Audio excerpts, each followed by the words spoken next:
లెసన్లో ప్రాబ్లం అమ్మా. A train is moving with a velocity 50 meters per second ఇచ్చారు towards a listener at a rest and sound horn of a frequency 2900 hertz. Find the apparent frequency heard by the listener. The speed of the sound is 340 meters per second. ఇక్కడ values చూడండమ్మా. మనకి velocity of train ఇచ్చారు, అంటే velocity of source, దాన్ని విఎస్గా రాసుకుంటాము. Next observer velocity at rest అనమాట, equal to 0 తీసుకున్నాం. నెక్స్ట్ వచ్చేసి ఏంటి, speed of sound, velocity of sound ఇచ్చారు. నెక్స్ట్ ఫ్రీక్వెన్సీ ఇచ్చారు. మనల్ని ఏం కనుక్కోమన్నారు, రెండు ఫ్రీక్వెన్సీస్, రెండు వెలాసిటీస్ మధ్య ఉన్న చేంజ్, దాన్ని అపరెంట్ ఫ్రీక్వెన్సీ అంటాము. సో ఇక్కడ మనకి అపరెంట్ ఫ్రీక్వెన్సీకి ఫార్ములా ఏంటి, N prime equal to N into V plus or minus V naught, V observer by V plus or minus V source. Okay, apparent frequency N prime, N అంటే frequency, V అంటే velocity of sound, V O అంటే velocity of observer, V S అంటే velocity of source.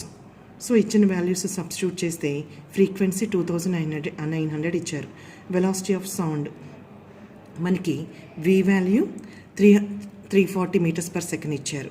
అలానే వి observer 0. Next వి కింద మళ్ళీ 340 plus VS velocity of source ఎంత ఇచ్చారు, 50 ఇచ్చారు. సబ్స్టిట్యూట్ చేస్తే 340/340 మైనస్ 50 చేస్తే మనకి into 2900. So apparent frequency N prime equal to 3400 hertz వచ్చిందమ్మా. మన డినామినేటర్లో మనం వి మైనస్ విఎస్ తీసుకున్నాం. ఇక్కడ మైనస్ ఎందుకు తీసుకున్నాము, సోర్స్ అబ్జర్వర్ రెండు సేమ్ డైరెక్షన్లో ఉంటే మైనస్, రెండు ఒకదానికొకటి ఆపోజిట్ డైరెక్షన్లో ఉంటే మనం డినామినేటర్లో ప్లస్ తీసుకుంటామమ్మా. నెక్స్ట్ సమ్ చూడండమ్మా. A class had dimensions, volume ఇచ్చాడు, L into B into H, length breadth height ఇచ్చాడు. యావరేజ్ అబ్జర్ప్షన్ కోఎఫిషియంట్ 0.07 ఇచ్చారు. Find the reverberation time of the class room.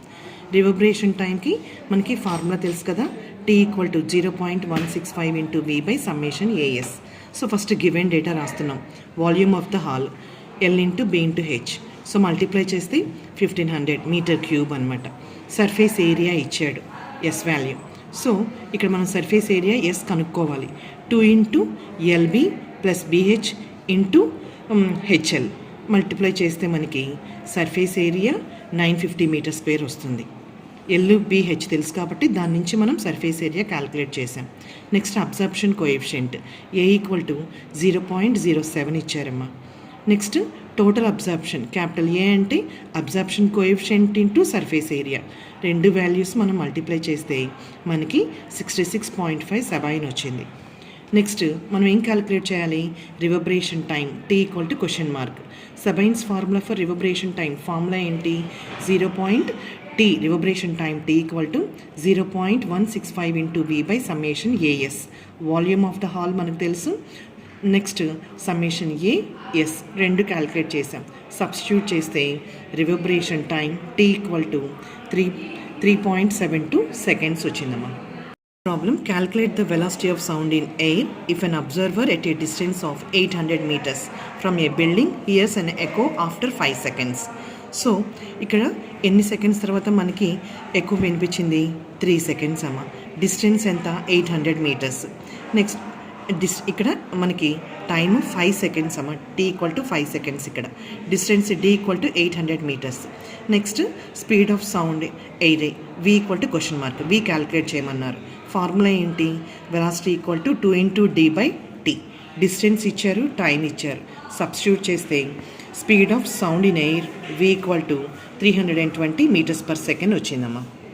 ఇవి సౌండ్ లెసన్లో ఉన్న ప్రాబ్లమ్స్ అమ్మా. ఈ 3 ఫార్ములాస్ మీద ప్రాబ్లమ్స్ చూసుకోండి. ఆల్రెడీ మిగిలిన లెసన్స్లో ఉన్న ప్రాబ్లమ్స్ అన్ని చేశానమ్మా. ఒకసారి ప్లేలిస్ట్ చెక్ చేసుకోండి అమ్మా. Thank you.